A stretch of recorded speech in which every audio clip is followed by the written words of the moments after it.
Feeling so stuck in my head that I forget just about everything my therapist said. Maybe I'm self-helpless. Hey everyone, welcome to Self-Helpless. I'm Delanie Fischer, and today I'm chatting with Em Schulz, who is the co-host of the podcast, and That's Why We Drink, and also happens to be one of my best buds. And today we are talking about breakups, basically the situations that have stuck out the most for us from our past.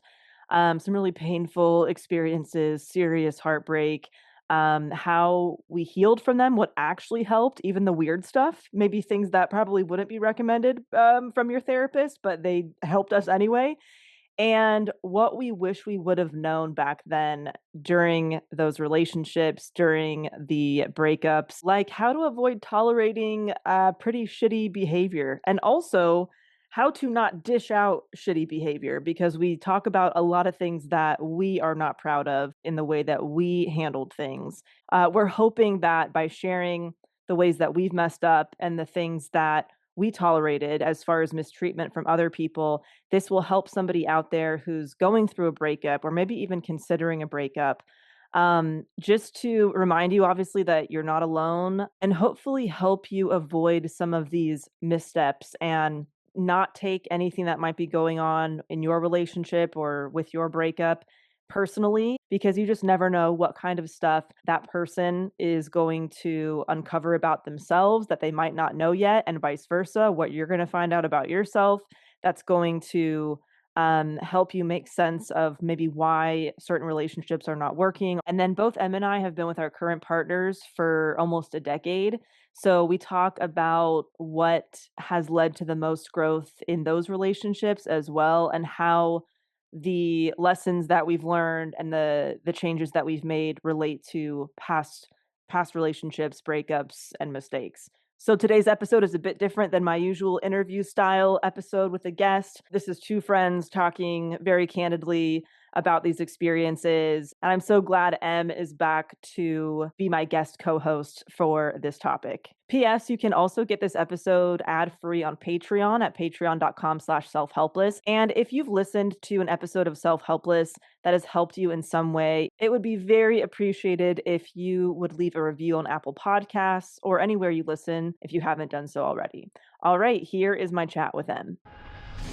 One of the loves of my life. It's me. Oh, that means so much, especially during a breakup episode. We are going to talk about the people who have wronged us and who we have wronged as well. Yes. Maybe we can just start with a quick snapshot of our dating history from the past and kind of where we are at now, what kind of relationship we're in now, all that good stuff. I realized this morning as I knew we were going to record, I was like, it's so weird. Delanie's one of my best friends, but I never met her in her like messy era. Yes. Like, I don't know anything about your dating history because when I met you, you were already with Cam. So, yeah. And I'm also with somebody too. So like, we've never known each other at our worst. Which I think is a gift for you. I agree, because I was a petty asshole, I think.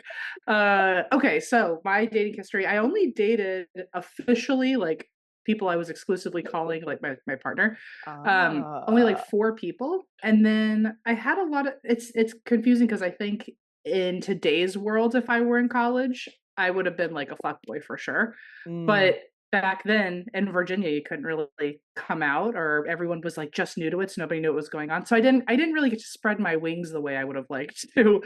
But I tried. I flirted with everybody, but didn't hook up with anybody. And then I started dating people through college. I've had 4 partners. One of them I dated purely because she was interested. I know that's really mean to say. Also because I had never gotten to date anybody before publicly. Again, it was just Virginia and a different time. Yeah. And so when someone finally showed interest, I was like, I'm like 5 years behind. Let's do this. I don't even care who you are. And she was a friend. She was a nice enough person, and she seemed interested in me. And that was kind of the main crux of why I was interested, which is like, as an adult, I'm so grossed out by that behavior, but it's what happened. And she and I lasted 4 months. It wasn't very long, but in those 4 months, a la, the U-Haul stereotype, we were in college and we decided to live together in the same dorm. So I broke up with her, and then we had to live in a dorm together for a year. Oh boy, that's an experience. And then I ended up breaking up with her for another person who I thought was the one. And then I found out that she was like chronically cheating on me, like with like 40 different people. I think there was like a mental health thing going on there. Okay. As an adult, as a teenager, I was like, I had a lot more nasty words to say about her. Of course. And then my final one was really toxic, super abusive. I ended up actually running to California to get away from her, but it worked out because then I ended up in this career and met you, and so Yeah. those are the main three. And now I'm with a fourth person, and she's lovely. We've been together for almost a decade. So Yes. Oh gosh, it's what you said so interesting how sometimes a really unhealthy relationship can push you on this new trajectory to an incredible life. I have a similar experience, and I'm so curious to dig into your experience specifically because amongst the relationships and breakups, you were also realizing your sexuality and gender identity yeah, along the way as you dated people, and that just adds, I'm sure, a whole other layer. Quick snapshot of my dating history. I had my first boyfriend when I was 15, and then nice. I met Cam when I was 26. So about 11 years of different, a handful. I think I counted maybe five to seven boyfriends, but really one significant, like long term on and off relationship. And a couple, a few more that were a few months here, 5 months here, that kind of stuff. And Yeah. then in between, like my big breakup and meeting Cam, unlike Em, I was an absolute fuckboy, and I really went through So him. jealous. And I do have to like publicly apologize to anybody who dated the younger version of Delanie Fischer because I was not always kind with people's hearts, and I realize that No. now, but I did not realize that then, and I didn't really know what was driving me into certain behaviors and stuff. I didn't treat everybody poorly, I would hope. And I definitely got my fair share of, being dismissed and stuff. But yeah, there's a lot to unpack there. But I think a big focus for me for our conversation will be like this on and off 4.5 year relationship that I had with my like first kind of quote unquote like real boyfriend, Uh-huh. first love, first all of the experiences you could imagine type of situation, and Yeah, then on and off again for 4 years. yeah, 4.5. Yeah, it was Ooh. like from 17 to 22. So, Oh, those are such formative years too. Oh, you yes, poor thing. all Oh throughout no. college, senior year of high school, No, and so you didn't get then to, yeah. that's why you didn't get to be a bit of a hoe in college, huh? Exactly. So I I was see. I was ho post college, and now I'm with Cam. Similar situation to M. We've been together almost a decade now, and yeah, very very happily married. So I'm sure we'll talk about how past experiences have impacted what we brought into this current relationship, and how we navigate our situation now. But how old were you when you went through your first kind of significant breakup, like whatever that means to Ugh, you? What was the yeah. situation? I was 14. I don't know. I feel like throughout my like childhood I became so infatuated with people that I just knew I was never going to get to date, and so I would have these like private heartbreaks that no one got to see, but no one needed to because it was like do Mm. you remember Vertical Horizon? I used to sit in when I was like a 10-year-old and cry to Vertical Horizon thinking What is Vertical Horizon? what was the song? It was like, she's everything you want. Oh, She's yes! I thought this everything. was like I'm thinking it was an app back then. We didn't really have fucking apps. What am I No, thinking? in Okay. 2002, no, we had a CD player and Vertical Horizon. Okay. And I would just sit there and cry about how like I'll never get to be with like I don't know the fifth grader I thought was so hot. Um, but the real first heartbreak was in high school, and I was I think 16. And it was this girl that I was convinced I was in love. Like and we had never addressed with each other. Her name is Sydney, by the way. Hi, Sydney. We're still friends.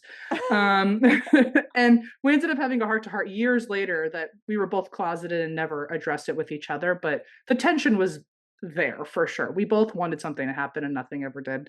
Yeah. And we later confessed that we were both like crazy in love with each other and just were afraid to make the first move.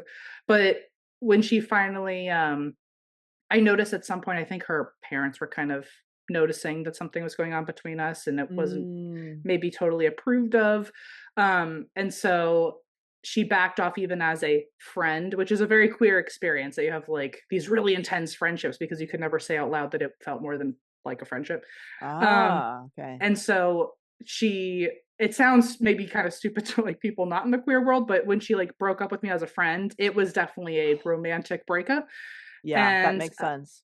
it was, that one really rocked me. I think for like a year, I would just like, I was so miserable. I would cry all the time. I wrote like diary posts. It was so embarrassing. I ended up thinking like, maybe in the future we'll get together, and it's never, that's not an option anymore. It's so wild when you get older and you realize like, oh, the person I was crazy about would not be an option today. Like, Right, wouldn't even right. be on my radar today. Um, Absolutely. but at 16, Sydney was the one. I eventually got over her by, falling in high school with someone else. But that was the first time I was really gutted by someone, I think. Were you like that in Yeah. high school at all? So in my first, like the gut wrenching breakup happened when I think I was 18. It was my freshman year of college, and I think it was actually the summer school before freshman year of college started. Up until that point, the boyfriends that I had, we were dated for like a few weeks here and there, and I was the one to initiate the breakup. So I kind of felt like those I had control over in that way, and it wasn't devastating to me. This one happened because I had just asked my boyfriend at the time, and we had been together for I think, a year and a half or something, if he had ever cheated on me. And he finally told me the truth that he had. And I just I I just remember pacing back and forth through my parents' house at the time because we were on the phone when he told me. And the weeks and months following that, I mean, couldn't eat, was having terrible nightmares. I mean, it was the biggest kind of upset I had had. And now that I understand betrayal trauma, years later, I Mm-hmm. understand that there was so many layers to the breakup that wasn't simply a breakup. Right. But and then, finding out more information over time of no, it didn't just happen once or twice. It was actually an entire relationship behind my back. This guy basically That's had crazy. two different girlfriends back and forth, and I'm sure was telling us different things based on who he wanted to be with Be at whatever with, time. yeah. And it's like we were two pairs of shoes that he was, walking in every other day. And that was devastating. And I it was on and off because I accepted him back after I've been that. there. And I've been there. that I just remember needing to do and try anything to make me feel better.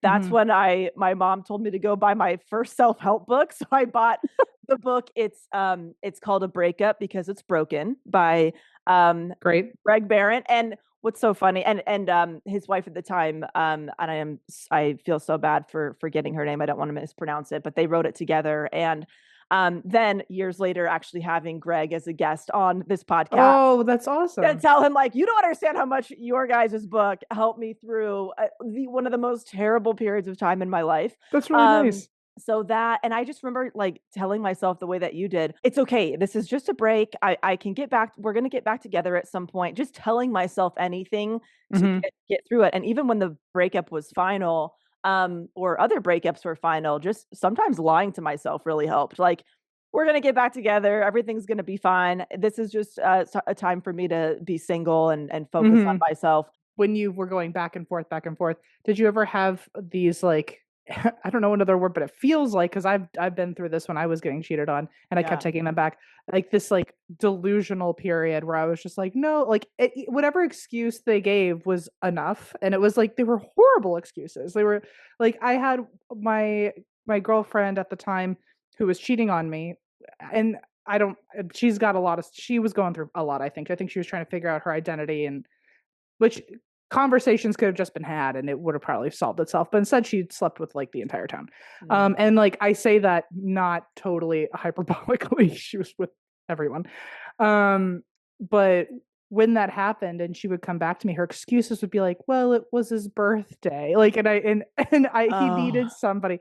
And I was just like an idiot 19-year-old who I think was so terrified of ever feeling the heartbreak that I did in high school with Sydney that I just was right. like, okay, well, then maybe maybe on his next birthday we'll go out of town. Like I was like desperate. Like it's so gross now, but I was just Mm. completely willing to accept any treatment at that point. Oh, And yeah. and I like the excuses were only that was probably her best excuse. They were all stupid like that. And I don't know what happened from then to now to where I hope I wouldn't act that way today, but it's wild what you'll tolerate, I guess. And I'm very happy to not be there anymore, but I think those were probably some of my weirdest years. And during that breakup, I kind of did the same thing that you're talking about, where I'd be like, okay, well, we'll get back together eventually because we always get back together. That was the way that I kept pushing the envelope until I realized, oh, I don't need her anymore. Yes, yes. At the time, they had shared some traumatic experience with me, traumatic experiences that they had been through that were very, very big. And also, there was some mental health stuff going on. And so I think I always thought about those things when the mistreatment would happen Hmm. because I would say, God, this person has been through so much. Like, of course he's behaving this way. And Yep. maybe he will heal and behave better for me. And also, I mean, even though I had such lack of experience dating other people, I just couldn't imagine feeling that way about somebody else ever again. That it was Yes. almost, I was willing to, get back into the relationship because I'd rather be with somebody I feel this way about than not. Of course, Yeah. that was absolute bullshit, but and not true. But I think that was a big part of it is that within 6 months, I had heard what he had kind of been through in childhood, and my empathy took over my need and want and I can fix desire him. to I be can save treated him. well. Yeah, exactly. In hindsight, as an older person than I was when I was 19, it's like, oh, I think maybe he was. I've been through the same thing where all of a sudden I'm hearing all these family traumas really early on, and in hindsight, I'm like, were you using that to like weaponize things in advance of like, Mm, well, don't expect this from me because I'm broken in a way that just can't be repaired, and then it's like, no, but I can fix you. I feel like I had the same thing, and it almost became just a reason why I wasn't allowed to stand up for myself, or it felt like it dinged my own confidence because when I knew it was time to leave, I would always find these benefits of the doubt of like, well, it's not their fault, it's not her fault, and she's gone through a lot. And one of the reasons I stayed with my last ex for so long, we were together for, I think in total, like if you add it all up, we were at least involved for like 3 years. yeah. Um, and I'd always be like, well, her parents, treated her this way and she never got to experience this and she must be mad because of this. Had no idea that I was just talking myself into a spiral. And like, had I just Mm, realized, I mean, 6 months in, I knew there was a problem. There was a yeah. big problem. Same, And I same. just kept excusing it for like 2.5 years. And now I'm like, wow, that's 2.5 years gone down the toilet. So, uh, Yeah, that, I like, don't know. sunk cost fallacy, right? Where it's like, "I've Yes. already put this much time into it, might as well just keep it going." Yes. Meanwhile, you actually have your entire life left. You can cut your losses It's and crazy move making. on. It's Yeah. crazy making. I remember thinking I was trying to tell someone about like where I saw myself in 5 months or 5 years, and I was like, "Ugh, I guess her and I will get married." And I said it like that. It's like, so in advance you're going to be miserable forever. So just leave. Just call it quits. Yeah. Yeah. Did you ever I think we've talked about this. Did you date a guy at some point in Mm-mm. high school? Oh, you never dated a guy? Well, okay, I see why you think that. Because I have dated people, but never in a way where it was like I knew I was gay.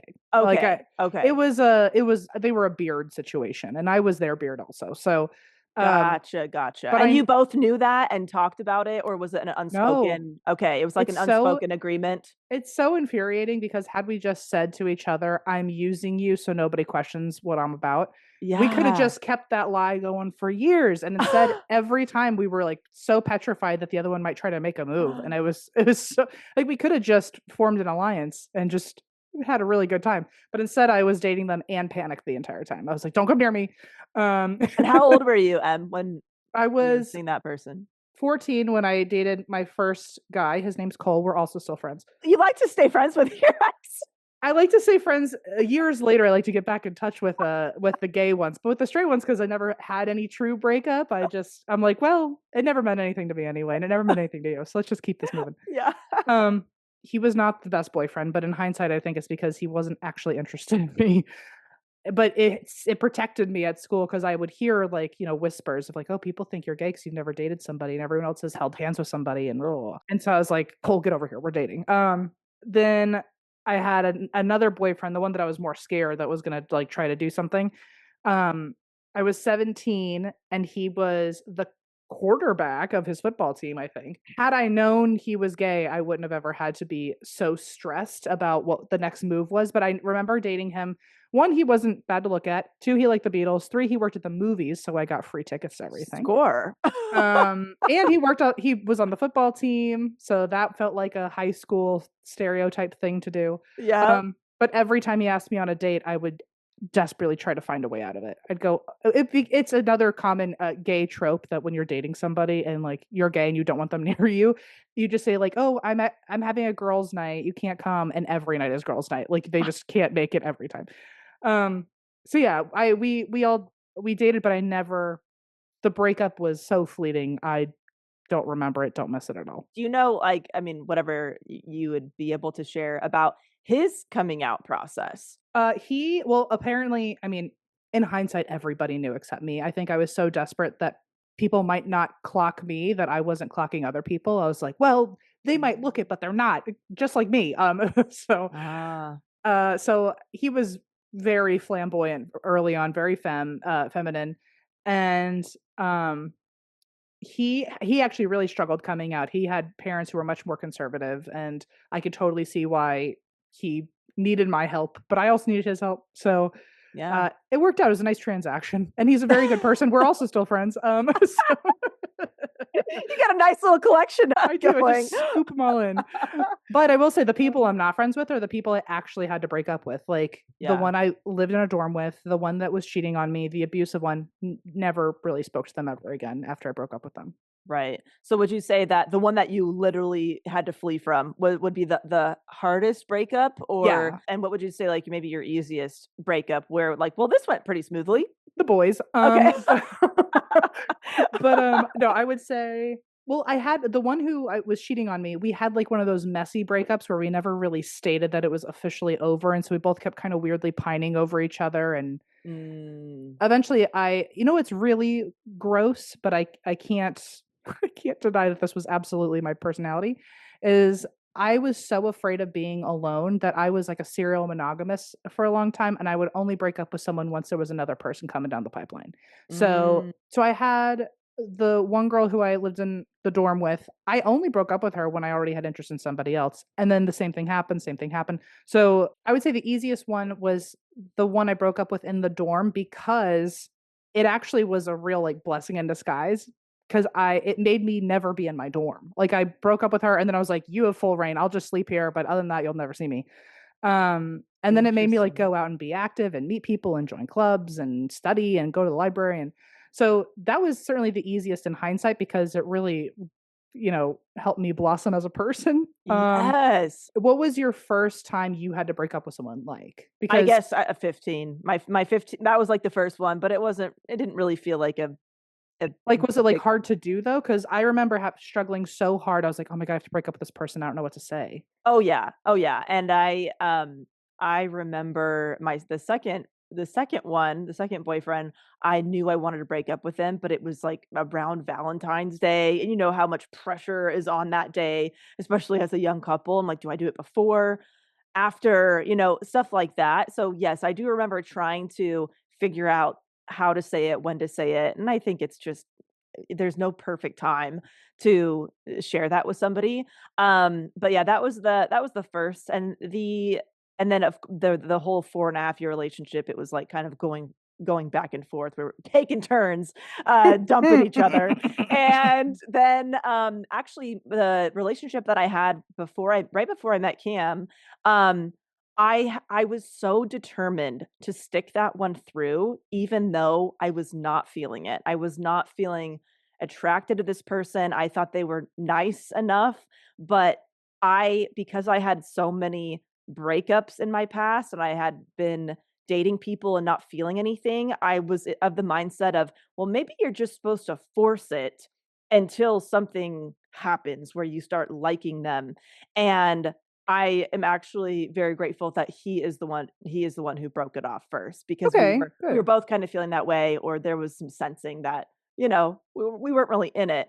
But what you mentioned of being in that dorm, and like, it is really interesting how a breakup can truly catapult you out of your comfort zone. Either that situation, like, something like that, or just you are so desperate to feel something different than Yeah. depression or despair or hopelessness that you're willing to fucking try everything, anything. Oh yeah, absolutely. I think in all of them, I never ever had like a clean break. I don't think with anybody because I was so emotionally pining over everybody. Like I would always make excuses. I would always like, oh, but we'll get back together. And I was always open to a rebound. I don't know what was, or not a rebound, a like a return into the relationship. Mm, Um, the first one when I broke up with the girl in the dorm, I like didn't know what to say. I just literally walked in and just went, "We have to break up," and then I just kind of left and never talked to her again. But I remember her yeah, crying, which in hindsight, like of course, like someone just broke up with her.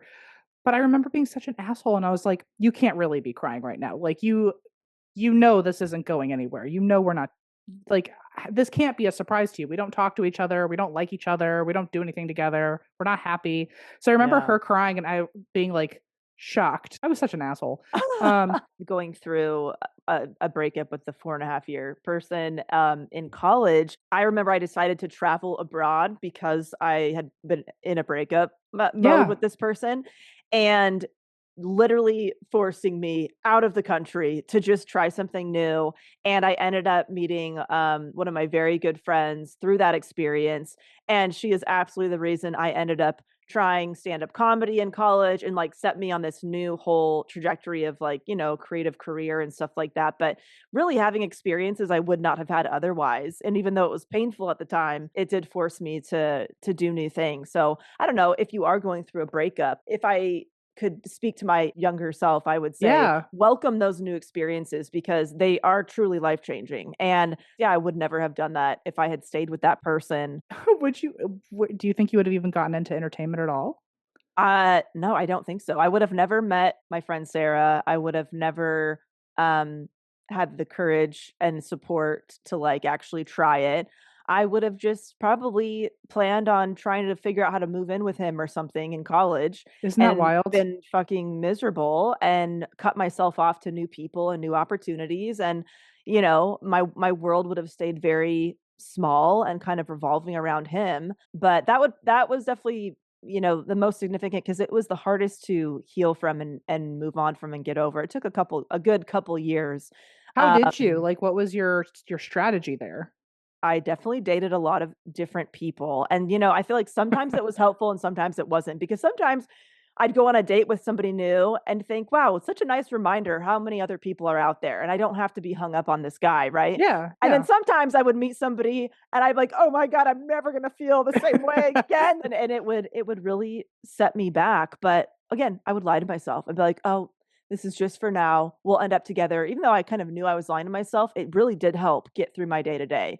But actually, when the real breakup happened, I was truly done. I was graduating college. I didn't want to bring this relationship into my new life, and I just stopped having the same kind of feelings and emotions around it. And a big difference with that breakup is we were not in a fight or anything. It was a very calm one, where I just felt done. Where other breakups of ours, it was like this big eruption a lot of the time, and this was just like, I've hit my wall. I'm done with this, and I wish you the best. When you were saying if I hadn't, then this is what life would Yeah, have looked like. yeah, And I mean, I was supposed to like go be like a college professor or something. Like I that yeah. was my like dream as like a psychology professor. And then I ended up running away to LA and I was like, I guess I like entertainment shit now, like just to fit in with everybody else here. And I ended up going to film school, which is wild. I ended up starting this podcast. And so it all worked out in some way. So I guess I'm grateful. But there are other things where I grieve what I lost because of it. Like I thought I was gonna stay in my hometown near my family. I thought I was gonna Right. so in some ways I really had to go through not just a mourning period of the person, but like what I saw my life being. Yeah, And absolutely. so yeah, that was really hard. And but at the same time, I'm really grateful for now. But the only way I got through it was to just almost feel like I was like on a Rumspringa, and I was like I'm just going to be in LA for a little bit. I don't know what that means, and I don't know what's going to happen, but also I'm into film, even though I literally just got my whole degree in something else entirely. Interesting how you can just tell yourself this is just for now, and then that helps you get through it until you're like, I don't need to tell myself that anymore. Yeah, it's weird how like mind games like that work, because going into moving to LA, I really thought I'm going to be here for 6 months. Like I'm just here until I break up with her and the dust settles, and then I'm going home. And then every 6 months I was like, well, maybe 6 more months, just 6 more months, just 6 more months. And then now it's been almost 10 years here. So crazy. Is there anybody that you dated after like that kind of really big, terrible breakup, even if you didn't end up with them? Is there somebody that you met or dated that made you feel like, wow, this person taught me that there are really great people out there, and I can find somebody? Or did you meet Allison like pretty soon after that? I met people who were nice, but it was the first time that I was able to turn people down if I wasn't interested in them. I think through college and everything, I felt like there was almost this obligation to date someone if I was so lucky for them to be interested in me. So I'm sure there's certainly a self-confidence thing going on there. Yeah. But after I broke up with my really terrible ex, I did the Sex and the City rule, where I waited half the time we were together to start dating other people. Yes. So after a year and a half of dating myself and learning about what I actually need and setting boundaries and standards for myself, then I started going on dates. So I was picking people who were really nice, but it was a matter of, are you like really interested in them? And if not, then just like cut the cord and don't lead them on. And I ended up doing that a lot, but I did meet nice people where I was like, okay, so not everyone's scary. I can, dip my toe back in. So in that way, that was really nice. But when I met Allison, I remember even telling her, like, I had written a list of like things I want in a future partner. And I mean, she's just always been very patient and, very just lovely and good. I don't know how else to describe it. She's just like a good person. So I'm very lucky that I found her, but I don't think I would have if I didn't give myself that year and a half time to learn about what I needed. Because if I just jumped from my toxic relationship into the next one, I would have gone on a course where I certainly was not ending up with people like Allison. So, right. So yeah, what about you? The first person I dated, and this was on one of my breaks with my 4.5 year person, I dated this really awesome guy in college. Shout out to Curtis, we're giving shout outs. He treated me so well, and even during our breakup, because I was getting into stand-up at that time and I was really excited about it, and I was doing it all the time, and it just I wasn't available a whole lot, and I also just, I wasn't feeling what I needed to feel to, stay in the relationship. But I just remember him handling that breakup as such a gentleman. And it was the first, and just from start to finish, like such a great example of how I hope everybody is treated in their relationship, and even in tough times of their relationship. And I had not seen that before, up until that point. So I think I was 21 when I finally had an experience where, wow, I want to end up with somebody who treats me like this. It's not going to be this person, but I just knew that at that moment he was such an incredible young man and would continue to be so. Yeah. And so that was a really significant relationship, even though it was really short, because up until that point, there was a lot of unhealthy stuff. But even with somebody who wasn't that long-term ex-boyfriend, just like possession or kind of flings that were not nice, like didn't, there was mistreatment. You know what I mean? I'm curious, did him being so wonderful during that, like, make you want to go back to him? Like, that would have suckered me right back in. It didn't, but it made me wish I felt a certain way that I just didn't feel. I wished so hard that I felt the way that I like wanted to feel, because I knew that I was letting go of somebody who would have treated me well forever. Oh, what a shame. But I couldn't. You just can't force that thing. Have you ever told him that? Like, I would tell him immediately. I'm telling him on this podcast. Okay. Hi, Curtis. I know. I'm hoping that I told him in the moment even. I don't really know. That actually stayed with me for so long, and it became a new standard for me in relationships, that if there wasn't this baseline of respect, it was going to be very hard for me to continue a relationship because I knew that there were people out there that were willing to treat you well. Yeah. It's hard to go back after that. And so the people that I ended up with after that, that would really like kind of instigate the breakup is like, I don't have to put up with this shit. And on the other hand, I dated some really great guys throughout the years because they had qualities that reminded me of that relationship. That's really wonderful. Yeah. So, Look at Curtis setting the boundaries for you. shout out to guys like Curtis for sure, because there needs to be more of them.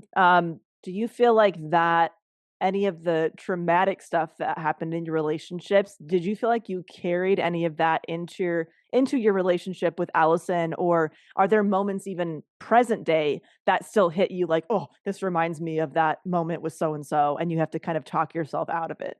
I think I knew that that was a rare experience, or maybe not, it's a common experience, but not everyone's like that. Right. So when it comes to my toxic relationship, I don't think I brought too much of that over. I will say I told Allison within like the first few dates, I was like, I'm telling you now, a red flag is if you're quick to anger at all, or Yeah. if you don't give me the benefit of the doubt, because there's gonna be situations where like we just have to have conversations. But in my last relationship, it was just like, you're either incredible or you're my arch nemesis and you did everything manipulative and you did everything maliciously. And so I told her early on, I was like, you got to be an understanding, confident, willing to communicate with me during problems person.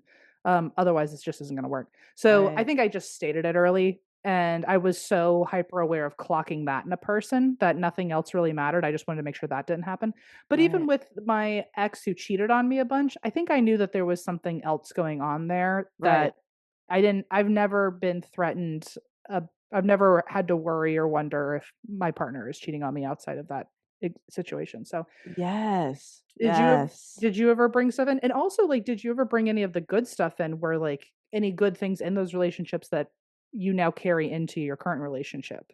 Okay, so the stuff that I brought in that I didn't realize that I just wasn't clocking yet Mhm. was that I was very emotionally unavailable. And I was Oh. attracted to emotional unavailability. And I'm not saying I think Cam and I we're in such a great place. We have been through couples therapy, life-changing, truly my best friend, and our relationship has never been better. But we met when we were 26 and 25.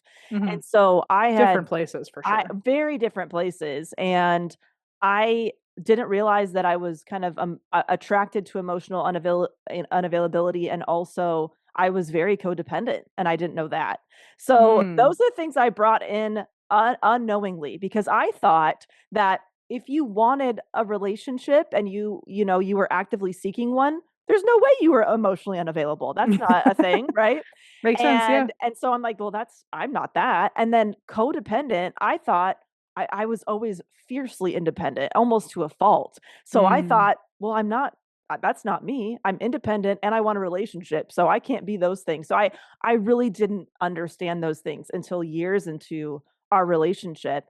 And for Cam, vice versa, as far as like emotional unavailability as well. So what I love about who we are now is that we were able to heal those things within each other over the years, Mhm. learning about ourselves and each other and our dynamic and shifting that to where he's kind of really made me realize that people can change and grow together. I don't think I really believed that before.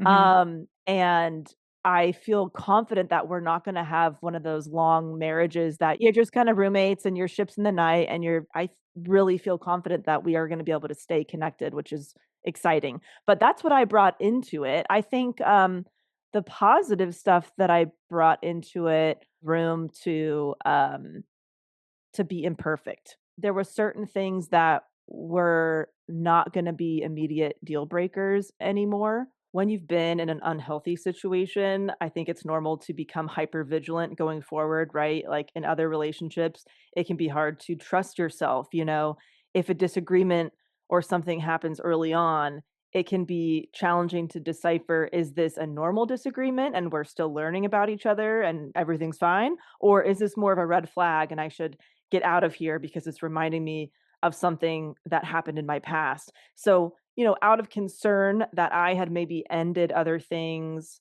without knowing which one that was for me, I was really trying to work on not fleeing at the first sign of discomfort. That was something I was consciously trying to improve upon. And Cam and I moved in very early with each other, so that was another big part of it. Is I couldn't just pick up and say see you later. I mean, I Right. could, but it was a little bit more complicated where I had been doing that before and I was very aware I did not want to do that with Cam. Like he was Mhm. somebody I really wanted to see things through with, and I'm very glad that I did. Those are the cute little things I brought in. My ex, when she first broke up with me, I found out she cheated on me, and I hadn't decided if I was going to leave her or not. I I told her that we had broken up and we were over, and then I joined her sorority and I stole all her friends. Oh my god. And then I said, "Okay, we can date again if you want, since everyone knows me." And it was that's like so toxic, but I was just like, Oh. if you don't want me, you can have nobody. It was Oh my so gosh. evil. And well, one of the other reasons why it felt like I was giving an extra twist of the knife to her was because she had told me that everyone in her sorority was homophobic, and that's why we were closeted, and that's why we couldn't publicly date. Really, she none of them were homophobic. She just didn't tell anyone, so no one would hold her accountable when they saw her hooking up at other Right. functions. And so they all thought that she was single and hooking up with guys, and that was fine. But had they known she was in a relationship, so for that reason, I joined her sorority, let them all know, "Oh yeah, you know that you know her? Oh yeah, we dated for like a year." And it was my own version of like a sick revenge. I saw that on and off again X a couple years after our final breakup. We met up again and had coffee and stuff, and I felt so glad that I didn't feel any feelings, like no Good. anger, no romantic feelings, nothing. But we did do some stuff together after Hey that, girl. just once. Okay. And I don't know. I think Was it like to test like, oh, like I can confirm that these feelings are not coming back? I think it was a mix of things, to be honest. I think I really wanted to seal the deal and be like, I would like to do this because I really want to know if I want to be done. Mhm. Which is not a nice thing to do to somebody. If they're not feeling that way, they might think that something's being rekindled. Part of me was like, I'm curious to know if I can reel this person back in. Yeah. And again, I don't condone this behavior. This is very shitty, toxic behavior. And during that time in my life, I was curious to know or find out, did he really hold that power over me the whole time the way that I thought he did? Or did I have more power than I thought the whole time? Obviously, I know now that looking back at this, the best way to empower myself would have been to either ignore that initial text to hang out, right? Or, say no thank you to meeting up, wish him well, and go about my life. But I didn't have that kind of understanding at the time. I'm sure that just keeps evolving, or I would like to think it keeps evolving. I'll probably look back at ways I handled situations in my 30s, when I'm 50 and think, oh my gosh, I wish I would have done that differently. I wish I would have handled it this way. I don't judge you at all for like just seeing if you could reel someone in when I literally stole all their friends. But it's so good to be able to admit, this is how I was the toxic one at that time. Like we've Fully. all fucked up, we've all hurt people's feelings, we've all done shitty things. And I know that in that point I was like, this guy had an entire double life. I feel completely justified seeing if I can do this. I felt But justified. I was yeah. like, you can't pretend that people would be like you could be ashamed of me. I'm gonna show you that everyone would love me if they knew who I was. So in that way I felt justified where I was like, I'm gonna steal all your fucking friends and they're gonna love me, and then you're gonna feel stupid for never telling them we were together. Oh my gosh. I just Yeah. remember there's so many things coming back to me that I had just completely forgotten. That I remember, like, our first big breakup, he wanted to get back together, and this is after he had cheated. I gave him like a list of things that I would like him to do in order for me to feel comfortable dating him again. And one of them was like publicly apologize for, humiliating me. Like, all Like the go sit in the stocks in the town square. a list of like punishments basically. And I'm like, oh my God, the things at 18 or whatever I was, I would just tell myself, just get out of there. You do Yeah. not need to be trying to salvage this situation. Like, just leave. Like, you do not need to be putting this energy into that. But yeah, when we broke up, I just hated who I'd become in the Mhm. relationship. I didn't want to feel like I was punishing somebody. I didn't want to feel like there was such this huge like disparity. I just didn't like who I was. I'm like, there's nothing you can do. Like, even though I actually trusted him at that time, like, there's nothing you can do, and there's nothing Yeah. I can do. I don't like how I feel in this. And that was ultimately a big reason why we had to part ways. Oof. I didn't even have the moment of like, I don't like who I am. I think I just totally lost who I was a few times. And I think Yeah. that freaks me out more because I think I would have justified however I felt about myself if I could recognize it. I would be like, well, I only feel that way because this, or oh, we just got in a fight, so that's why I feel a little down. But Mhm. not knowing, not even being able to see the good or the bad in myself, or like if I felt happy or sad, just the numbness. I think I was like, damn, that's a sign that like I am just kind of passing through and like, or I just feel like I'm just kind of like walking through life in this fog, and like that's not what a partner's supposed to be. And Right. um, Right. they should be pulling you out of the fog, not creating the fog. And yeah, it was just a really weird time, especially in my last relationship, the long one. I really struggled in my breakup with her, trying to just find out who I was because so much time had passed. And also, since we started dating, I had changed a lot for the worse because I was allowing so much bullshit, and I was allowing so many negative behaviors, and I was allowing so much toxicity. And I kept going back to her, so I kept inviting a new wave of, like, she would do the thing where she would gradually get worse and kinda test the waters to see how far she could push it. So by the Mm. time I got out, I was like, I'm not me now versus 3 years ago is a completely different person with completely different standards. I need to, like, get it together and have a standard, have one. Yeah. Because the bar was in hell when I got out. I would just try to think of, like, the good things that she does, or I was trying to think of good things to describe her to somebody, and I was like, I can't think of one. We're just Uh, miserable all the time, and, like, it seems like every time I blink the wrong way, there's a problem going on. So, I feel like part of my breakup was also really therapeutic, that I had to relearn who I was and not just, "Oh, why did I allow this one thing?" It's like, "How did we get here?" Because it's been 3 years of gradually getting worse behavior, and, like, what can we put in place for the future, so when we find somebody else, like, if it hits this wall, we're out. Like, they can't get, like, don't let it ever gradually get pushed and pushed again, you know? yes. It's so hard because I don't know, as a young person, I don't know how you felt, but I didn't know what was normal and healthy and what wasn't. And Mm-mm. especially if anything, any kind of chaos or unhealthy dynamics have been normalized for you growing up, I didn't really know what was appropriate for what I was experiencing. And so if you could go back in time and tell a younger version of yourself, hey, these things are not okay and not acceptable, what kind of specific examples might you share? Mhm. Because there's people going through this stuff that don't realize that they're in something deeply unhealthy, Yeah. whether no matter That's what a great side question. they're on. Like, I don't know, any specific moments that stand out, like, "Oh my god, I would never deal with that now." Well, first of all, I think if I went back and told myself, I wouldn't listen because I'd be so in the thick Of of it, and I'd course. I'd go, "Well, no, it's not like that because," and I'd always find a jump around.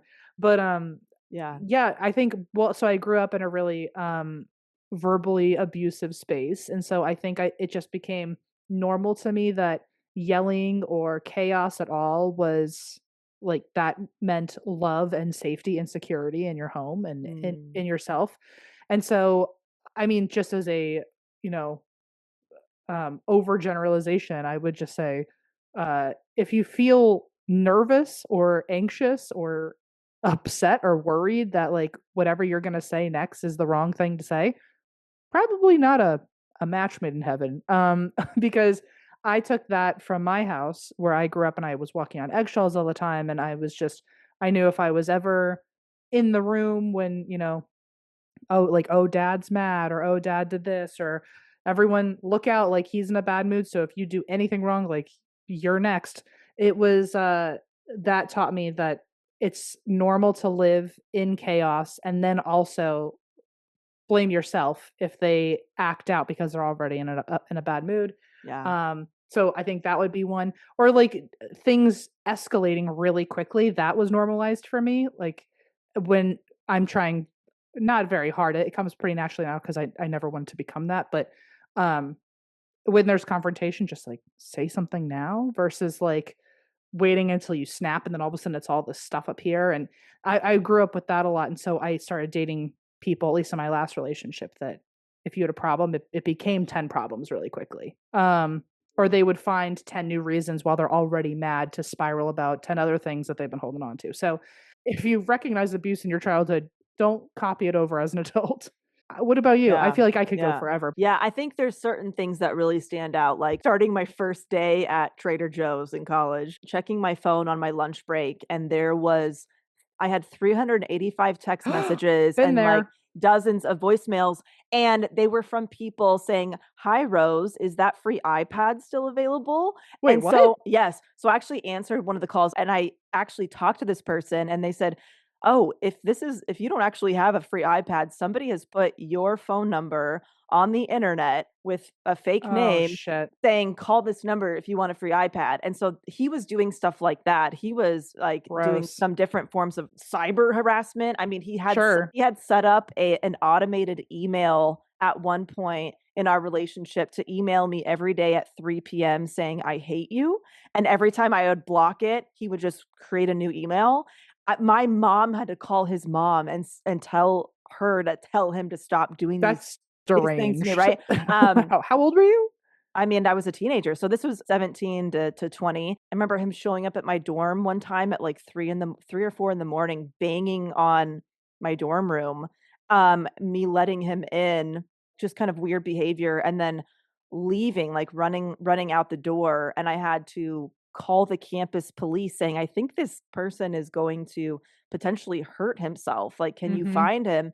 And there would be some really unkind things and, like, more threatening things that he might say about me or my family, a lot of things like that. It had become so normalized, Yeah. telling me, like, I abandoned him because I went to college. I literally moved, like, an hour and 15 minutes away, Uh-huh. right? Like, and logically, like, that's not true, but when you're told those things enough, you You start start to believe it. to feel guilty, like you are the Yeah. reason why this person is behaving this way. And so it was stuff like that where I was just so deep in it. I just didn't realize that I didn't have to deal with that behavior. And during our relationship at some point, he came to me and told me, like, "I've been doing a lot of research about myself, and here's what I think I have going on." Mm. And it was, if it was honest, it was a pretty significant diagnosis of something.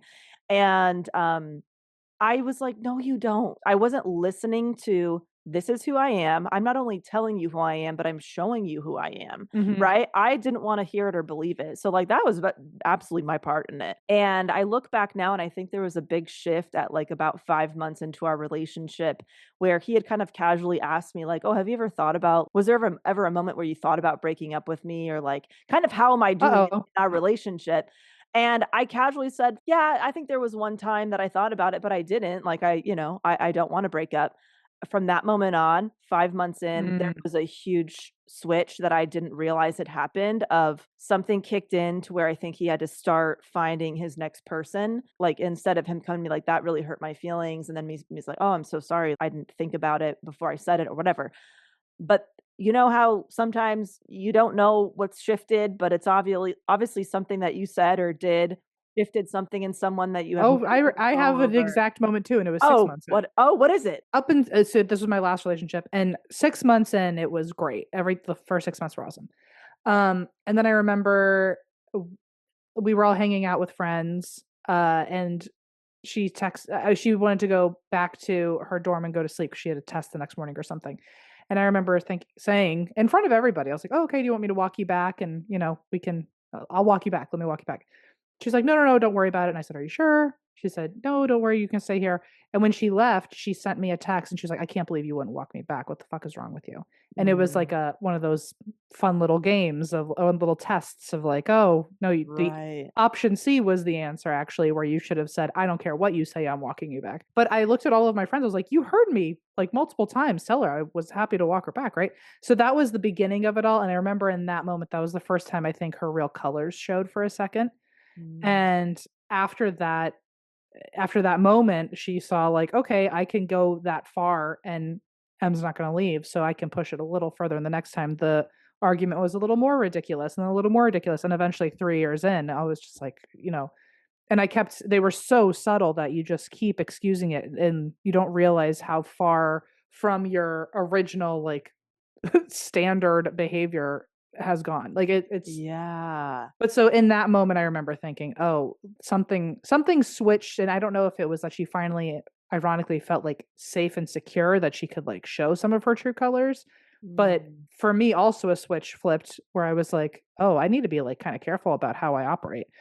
So we had different switches flipped in that moment. But that was I just remember 6 months in going, uh-oh, something's going on here. So interesting at like a similar timeline. Can we actually talk about some of the great qualities these people had? Because I think some people Sure. could hear some of this stuff and be like, well, that I would never fall into something like that. But let's talk about kind of what drew us to Yeah. them, because nobody's all bad or all good or whatever. But I would say like this person, I obviously found him very attractive. He Mhm. was super funny, was an incredibly talented artist, very creative, very open-minded, fun Mhm. and spontaneous to be around. So many great qualities. So I thought she was very beautiful. I still think I'm not blind. She's a good looking person. She was very kind. She seemed to have a lot of friends. I think at the time I was attracted to the fact, and this may be a controversial take, but the fact that she hadn't dated anybody before. But I think that's because I was just coming off of that relationship where she was with me and everyone. And so I was like, oh, like this is maybe like that's not a temptation for you, something like that. It was just like, oh, I feel like you're not like I don't have to worry about cheating when it comes to you the way that I might have with somebody else. And or I don't know. I don't know how I felt about it, but I liked it because I think it was just different than what I'd been dealing with. I don't know if charming is the right word, but she just came off as like very polite and fun to be around, and she could joke with her friends, and she really cared about animals. She was really close with her family, ambitious. It wouldn't have occurred to me that there was something else going on where she was actually seeing the worst case scenario of every situation. But because she hid it so well, she was like very, very good at masking it. And because I come from a family that was a little chaotic, and I think I fell in love with her family more than I loved her a lot too, but I also really loved her family, and I really appreciated their dynamic that they always wanted to be together, and they were always having fun. They always like they had a boat or at some point I think, and they would always go on the boat together. And it's again started so gradually. This is just going back to your question earlier about like if someone's listening, like what could I say that might Yeah. convince you to leave if you're in a bad spot. But like if you're ever, I guess, in a situation where you don't feel happy and safe to say whatever you want, not a good situation.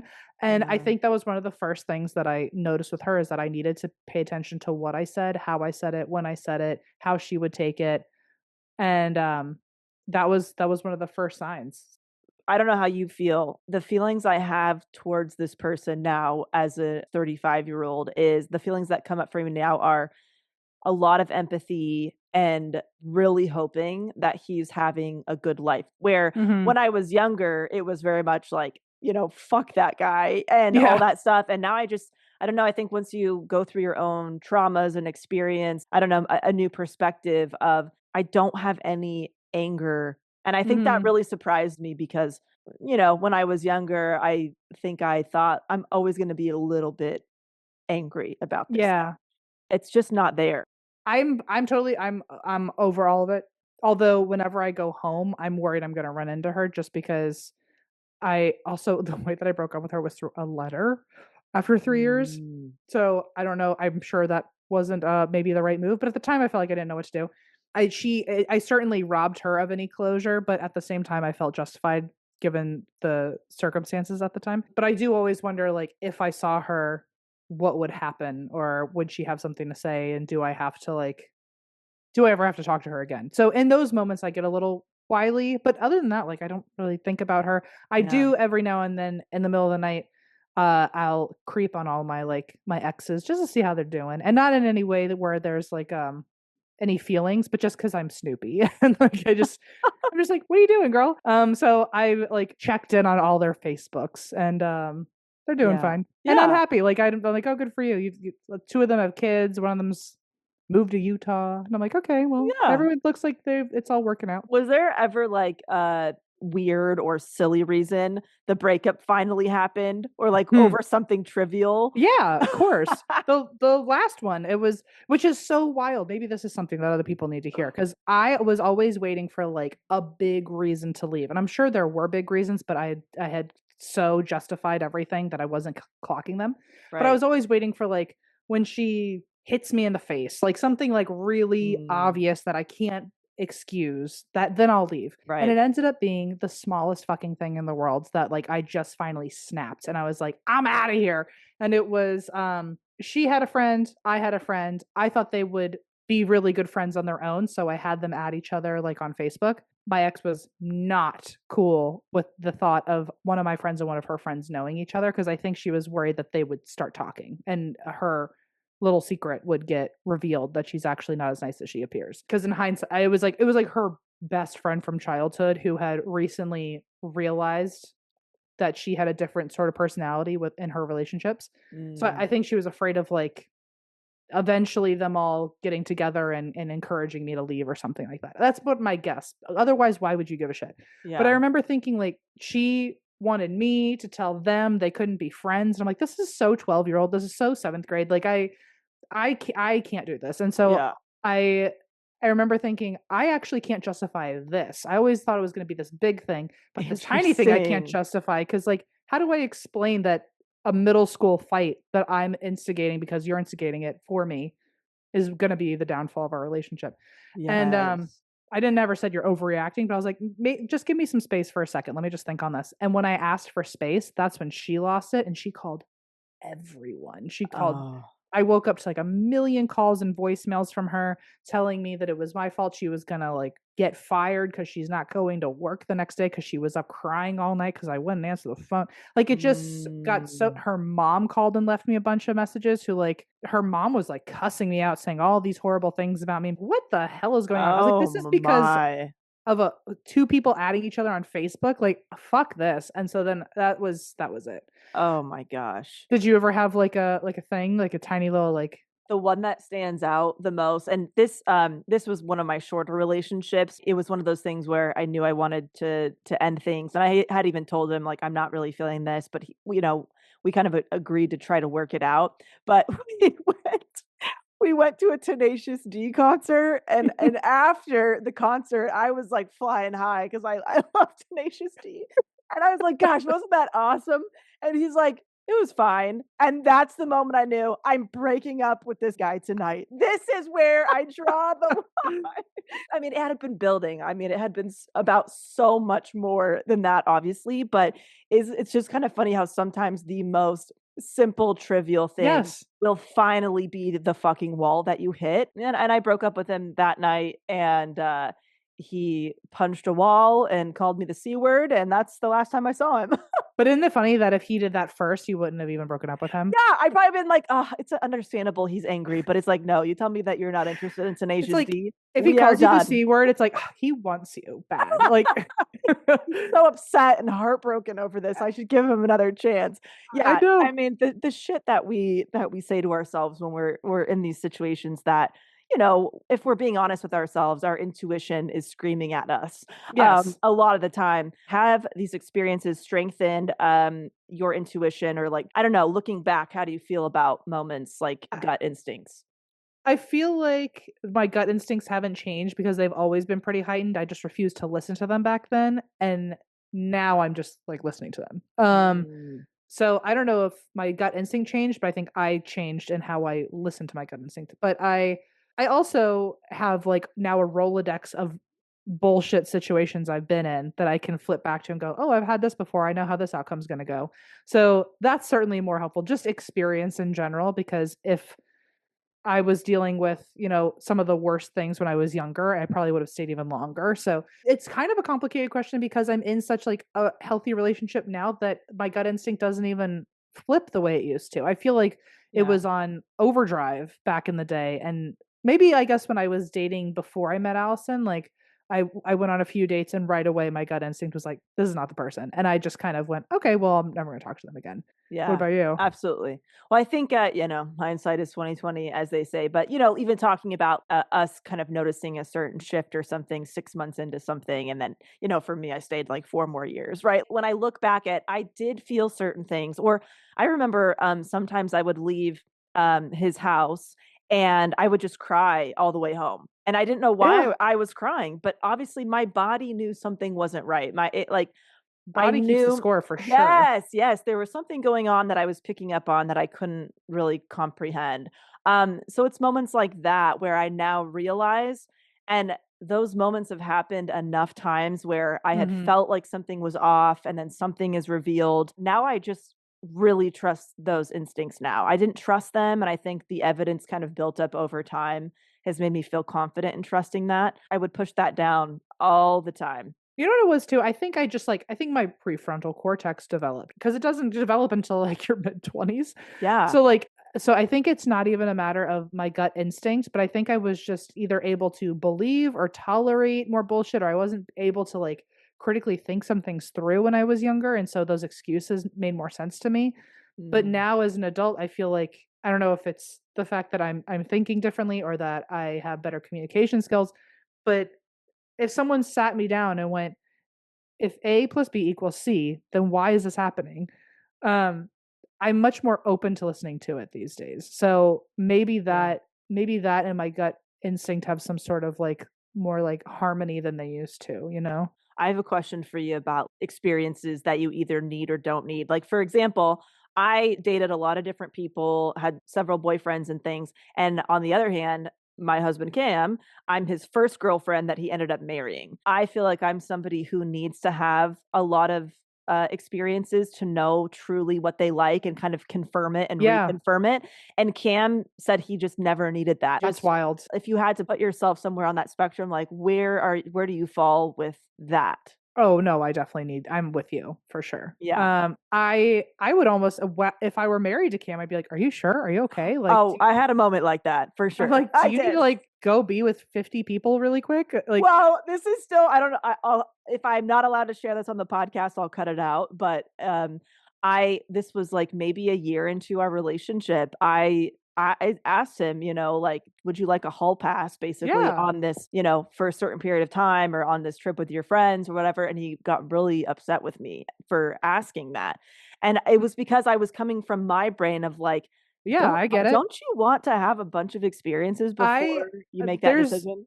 there's nothing that has a chokehold on me like a what if scenario. Well, if it was just me and the first person I ever dated, I would wonder what if all the time. I'd be like, what if there was someone who was different this way or had this interest?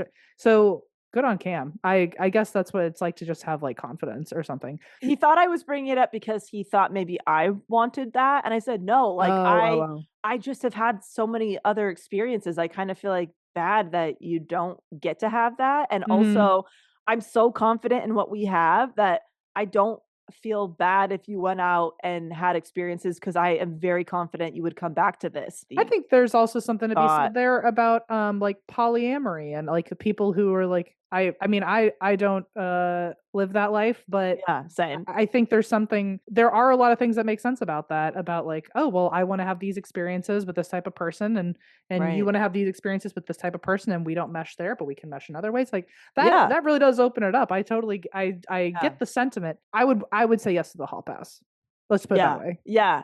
When I was younger, I would have friends kind of talk about how, like, they had kinda settled down with somebody without a whole lot of dating experience, Hmm. and a couple of them had really voiced feeling like they had missed out or they really needed that. Yeah, And I totally get that. like, over a decade later, those people are with different people.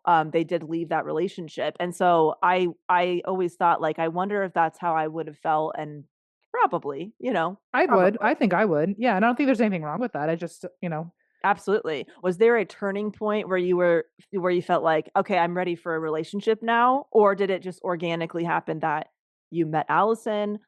literally with the Sex and the City rule, I did the math and I broke up with my ex in like October 2015, and a year and a half later would have made June 2017, and that was the amount of time that I was supposed to be single. And I went, okay, I guess June 2017 is when I'll start dating again. And I met Allison June 26th, 2017. So it really was just God. meant to be. I'd gone on like 2 or 3 dates with, I think 3 dates with 3 different people. It was all one date each, and it didn't work out. Or I went on maybe 2. I knew on the first date for each of them it wasn't going to work out. Yeah. But I started like June 1st, and at the end of it I was like, okay, I've been on a few dates, I can say I'm dating again. And then I met Allison, and I went, oh, you're the one. So that worked out really well. It would have sucked if I waited a year and a half just to end up in like a similar situation. Yeah, no, it was very organic. I wasn't actively seeking her out. She just literally showed up and was there, and that timing is just uncanny. Very weird. Very weird. I remember even saying like, okay, well, whenever the universe is ready to bring her, let me know. And then like a week later she showed up. So unfreaking believable. I was like prepared to become a fuckboy as of June 2017. And then 26 days later, I found the love of my life. Oh my gosh. And what's interesting is Allison also she was calling it her hoe phase. She was like, I was about to absolutely hoe out and that I met you, and it just didn't work out. But isn't that fucking funny? It was about to be my moment, finally. Yes. And I guess not. So anyway, I live vicariously through you on that. Oh my gosh. And you know what? I to this day, I think it was a mix of things that like drove me to have those experiences. Number one, I was with somebody on and off for 4.5 years. Of course, there was breaks in between, but I was with somebody. And so I really felt like I have missed out on all the people that I could have been dating throughout those times. Yeah, you lost your early 20s to him. I wanted to have some experiences, and also, I had lost my virginity to that person, and it was not. I felt it wasn't really valued. So a part of me was like, well, who cares if I sleep with some of these other people? Who cares? Yeah. It's not a big deal, right? So I think there was a lot going on, and genuinely, I just really wanted to. So back and forth between all those feelings, but I had been just kind of casually dating people for, a few years, and I was getting kind of tired of it. I also similarly was becoming very over stand-up, over this lifestyle for career and for personal life.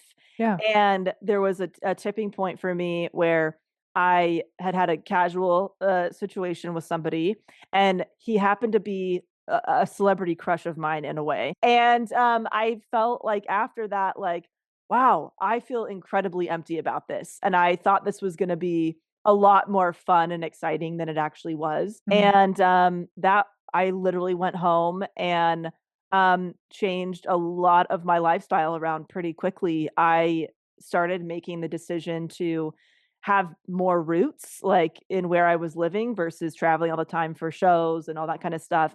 And one of my big first moves was joining the company softball team, because I thought, well, a good first step is having hobbies that people would have. Yeah, totally. Meeting people who might have a more conventional lifestyle than I've been living, and just like kind of starting to plant some roots, I guess. And that is how I met Cam on the company softball team. And I did that that was one of the things I was doing intentionally. I also had stopped doing so much stand-up. I was starting to look into other things that I maybe wanted to do, because I really wanted to have that more conventional day-to-day that I had been having for all those years. And so, I actually had to change some things up to even put myself in environments where I would meet somebody who would be a good fit for me, to be with. And I don't think I was going to meet that person at how I was living and the rate that I was going. And I thought it was going to be, pretty challenging to meet the type of person I wanted to meet with the lifestyle that I was living. And what are the odds? Yeah. I had to change my lifestyle. Change it up. I'm really lucky that I found Allison before this kind of became my lifestyle of like having to travel a lot and all that. And because I found someone who's like really patient and really understanding, and is also one of the things I really wanted was someone who was independent of me, because my last relationship was so codependent, like beyond codependent. And I was like, I need you to like have a fucking life when I'm not around. And I need you to like not feel like we have to be attached to the hip all the time. So there are multiple times in our relationship where we are not near each other for like weeks or months because I'm traveling or she's doing her own thing. And I fucking love it. It's like it's just two individual, independent people living their lives and then they happen to come together and catch up. And that's wonderful. But that was one of the first things that I really needed when I was trying to separate myself from my old self. Yeah, it worked out really well. For anybody going through it, it is possible to end up in something healthy and stable. And even if you're, in a pattern of kind of dating the same type of person over and over, Yeah. but there has to be some digging into why are you attracted to this kind of person and what is your part of it? Not saying that anything terrible happening to you is your fault. I was glad that I started getting curious about why how come not everybody's ending up in these specific situations? And what about my past or experiences is maybe contributing to it? And what do I need to do differently to not Yeah. keep ending up in these certain Well, things? so like you can't love someone until you love yourself, and if you really do the work, everyone's got something to love that they're not loving currently about themselves. There's a wound Right. somewhere. So until you heal it, you're gonna find someone who keeps poking at that wound. It sucks. And I Yes. really thought for a long time I was destined to end up in an abusive relationship just because that was all I knew. Even my therapists were like, "Oh, you think that from after talking with me enough, they're like, you attribute abuse to love and you're going to always associate those with each other and you're probably, unless you take these steps blah blah blah, you're not going to end up with the nicest person because you don't know how to be emotionally intimate with anybody." Um Mm. and so that was true. I like have to actively be more vulnerable with people and um yeah, it was something that I had to learn too, which you're right. If I hadn't done that and then ended up in an abusive relationship, that's not necessarily my fault, but at least I can see patterns now that can help prevent some of the things I'm currently avoiding. So, Yeah, exactly. Like once I realize, oh, I feel the need to like take care of somebody because if they're okay, I'm okay. And then mhm. I'm doing things that they should be doing for themselves or the Yes. relationship. That was huge for me because I realized, oh, I'm just protecting myself from the truth, the Mhm. reality of the relationship. If I just let them do their thing, it will probably not go well and I will have to be inconvenienced and heartbroken and move on from it. And I didn't want to do that, right? So it's Yeah. like the codependency that I realized was going on and the emotional unavailability, the fact that I was attracted to people who didn't really want to give me the attention Mhm. that I ended up really wanting when I got older. Yeah. I just didn't know anything different. And I thought that, the people that you really want to be with, it's hard to get their attention Yeah. and you might not get a whole lot of it. Right. And so the fact that the people that I pushed away were the people who were emotionally available and like showing up and wanting to have like emotional intimacy, I felt very awkward about and would get the ick. And now if let's say I was dating or something, I would get the ick if somebody was emotionally unavailable. Like it would be a huge Yeah. off. Like, do you think younger you, when they thought about the person they'd end up with, would they have ended up with Cam? Because I would have not ended up with Allison at all. Who Cam and I were in the beginning of our relationship, the first few years or so, even more, and who we are now are completely different. Mhm. So, young Delanie, who is attracted to emotional unavailability, wouldn't be into this version of Cam Yeah. because he is connected and emotionally available. I wouldn't have been into that. And of course, this version of me loves that. So, it's just really weird how you can't force attraction and you also can't help what you're attracted to. And you also can't foresee what you need in the future. Right. So, like, So, genuinely being attracted to people who were hard to get, which was that's what I was into. I couldn't force myself to be physically attracted or sexually attracted to the people who were emotionally available. And after learning about where all that comes from, how that actually did a complete 180 is just so weird to me. I also feel that way a lot whenever I hear that someone got married at, like, 18, and I'm like, "Don't you have, like, some things to learn first?" Like, and sometimes it works out. I have my aunt that I see all the time in Seattle. She met her husband when she was, like, a teenager, and they're still married, and anyone else who got married in my family in their 30s have gotten divorced since. So it Yeah. works sometimes, but every time I hear that someone's getting married really young, I'm like, how do you know? Like that always blows my mind too. But I admire the people who find someone and learn to grow together really early. Because I think about if I were 19 and Allison were 19, first of all, we would hate each other. She was like such a like a math nerd and all that. And Yeah. I was the person who like slept in class and barely showed up and went to house parties, and like we would have never meshed at all in any circumstance except the one where we met. Yeah. Should we any favorite tools, quotes, resources, anything like that that helped you through the years with, self-discovery or whatever that did impact Mm. your relationships? To lean into the things that you guys had together before you can't listen to them without thinking about them. So or you can't do things without, so like my example was we always used to listen to country music together.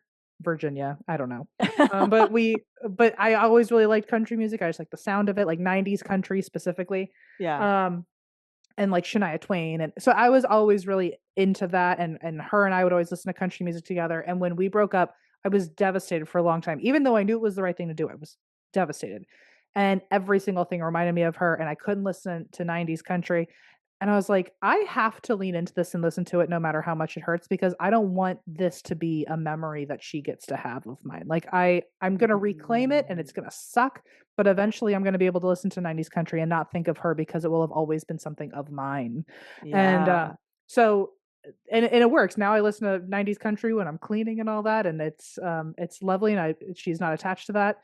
And so that's my big tip, because it really helps me keep some of the things I really love without there being some sort of like stain of an old relationship on it, you know? If you are in a relatively short relationship of like 3 years or less, and it was a really serious relationship that you're dealing with a heartbreak now, I'm telling you, the Sex and the City rule changed me Yeah. That of is like such a good one.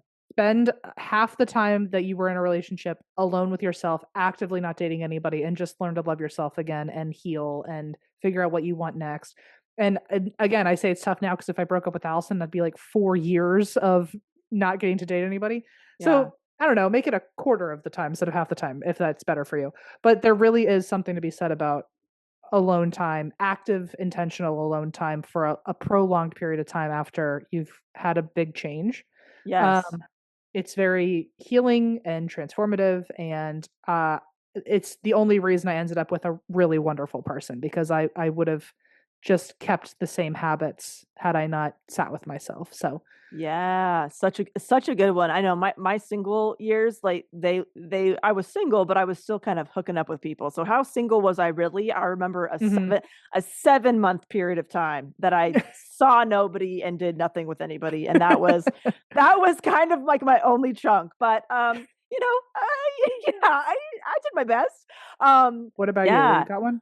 yeah, so I had to do the opposite of what you said, just out of pure survival to like lean way out of stuff that reminded me of him. Because anything that was in my space that reminded me of him would make me physically nauseous. And I really needed that break from certain things before I could look at them again and not have that reaction or be in environments that didn't give me that reaction. So some of the tips that I did were from that first book that I read, I'm pretty sure. I put things away that reminded me of him, like the whole out of sight, out of mind, and like welcoming in new memories and experiences. And also, your subconscious, when you're seeing when things are in your environment from that person, they're on your mind. It kind of maybe harder to move on in certain ways.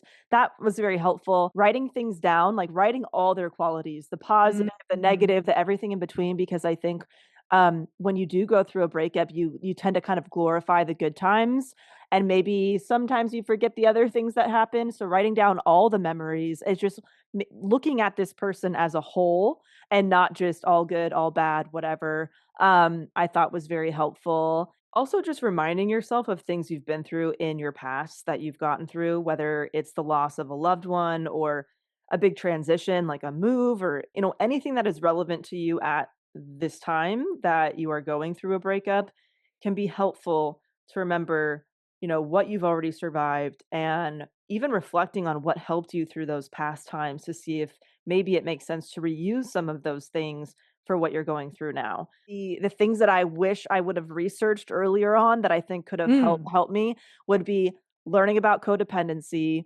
learning about certain disorders that you might encounter in the dating world, just so 100%. you're equipped with those things, and learning about betrayal trauma and the impact that has on somebody, especially if maybe you have experienced it in different situations kind of more than once. Because if you're finding like I remember where even years after dating, a couple years after my big breakup, he worked at a big coffee chain, and so the smell of coffee and coffee grounds always reminded me of him, and so I couldn't step foot into coffee shops for a long time because the smell of coffee would You gotta actually do my tip. You just gotta lean in and huff all that coffee. Yeah, shit, I did it all wrong, but it would actually make me nauseous, and so, Yeah. like, all those things that I didn't know were normal for betrayal trauma and that type of stuff would have really helped me just feel a little bit more, Yeah. a little bit better and less alone about it. And I even had a moment like a year and a half ago or so, in my current relationship where there was a moment where I felt like a panic feeling because Mhm. like my brain felt like I was back in one of my former situations, and I had to remind Yeah. myself that this is not the same person. You are not in that time of almost 20 years ago. And I Yeah. was completely caught off guard because I'm like, what the fuck? Where is this coming from? Mhm. So those things might come up for you, even though you're over it and you're healed. That does change your brain chemistry in a way, that you might be surprised that could impact you decades later that you don't even know about. So Delanie has no concept of this world, so I'm gonna suggest it, but TikTok is a big help. Um, Oh, Dr. TikTok, I've heard of them. Dr. TikTok is very useful. It's the best thing in the world. It really helps you. And by the way, if you're on TikTok, your algorithm already knows if you broke up with somebody. It's weird. Oh It my knows way god. too much about you. But Yes. it's very helpful to go just look and see what other people have gone through. I my final one is like just lean into your like actual friendships because Yeah. I am in the camp that your girlfriends, not, your platonic girlfriends Yeah. are always more important than your romantic partners because they're going to stay after the romantic partner is gone if that's what happens. Like they Mm. know you before, they'll know you during, and they'll know you after. And so they know how to treat you. Your best friends know how to treat you. So if you're ever going through a heartbreak, you can lean on them. So Yeah, absolutely. Do you wanna end with any favorite quote about breakups or relationships that have stuck with you? If you have one. well, as I Google breakup quote. I can share mine while you look. Okay. Mine has this has been one of my favorites for years is, "If you can love the wrong person that much, imagine how much you'll love the right one." Oh, I So love wonderful. you can like the person that treated you so terribly and how intense you loved them, just imagine when you meet the person that is, the right person for you, that love is like times a bazillion. I instead of just looking through this website, I'm just gonna go like with a quote that I like anyway, and Yes. it has nothing to do with relationships, but it can. But Marie Kondo once said, "Does it spark joy?" And if it doesn't, then like, hello, there's your answer. You know I love a minimalism quote. Thank you Uh, for you're so welcome. But like, I mean, it's true. Just like if it's not, it's the same way when it comes to consent in all forms. If it's not an enthusiastic yes, then it's a no. And Yeah. so if Yeah. the person you're with doesn't give you an enthusiastic, wonderful spark of joy, if they're not your safety net, or if you ever feel like you can't be yourself to any capacity with them, then they're just not the right one. That's it. Totally. That percentage shift is palpable. Like, let's say, if you're in a relationship and you feel like, oh, 90% is great and 10%, we're dealing with stuff. That when those things start to shift, oh, it's at 50-50. Okay, Mhm. it's at 70-30. I'm fucking miserable Yeah. 70% of the time, If you're like, well, 30%. it's really good when this was a quote I heard all the time in my house, which I thought was normal. But like we're good, we're really good, and when we're bad, we're Yes. really bad. And it's like, okay, but the fact that you're ever bad at all, like, Right. and it's one Right. thing to like you go through things. I'm not saying you have to be a perfect relationship, but if you're defending it by saying, well, when we're good, we're good. It's like, well, then it sounds like you're not really that good. Yeah, how often are you not good? That Yeah. no, I try to like kind of live my whole life that way, like relationship, career if I can. It's like do I feel like I'm enjoying this or I'm happy way over majority of the time? You know, I want to be in like 90%. I don't want to dip below 80% if I can. The person that's at least in a majority make you feel good about yourself and if they're not making your life better most of the time, then what are you doing? Amen to that. Any last thoughts or anything that you want to share? Everyone just date women. And we'll end it there. Where can people find you? All that good stuff. Plug your shit. You can find me at andthat'swhywedrink.com. My personal socials are the Em Schulz. But yeah, we're on tour right now. We're finishing up our Poor Decisions tour, and then we're taking a break until 2026. But yeah, you can find us there. We have 2 books, A Haunted Road Atlas and Another Haunted Road Atlas. You can find those wherever you get books. Thanks for hanging out with Self-Helpless. Feel free to share this with someone who could use it, and you can binge related conversations linked in the show notes. Ad-free episodes are now available on Patreon, and because I'm practically allergic to social media, the best way to get notified about new episodes is to subscribe wherever you get your podcasts, or join the email list at selfhelplesspodcast.com, where you will also find some free goodies like a watch and read list and the quote buffet. All right, love you big time, and thank you so much.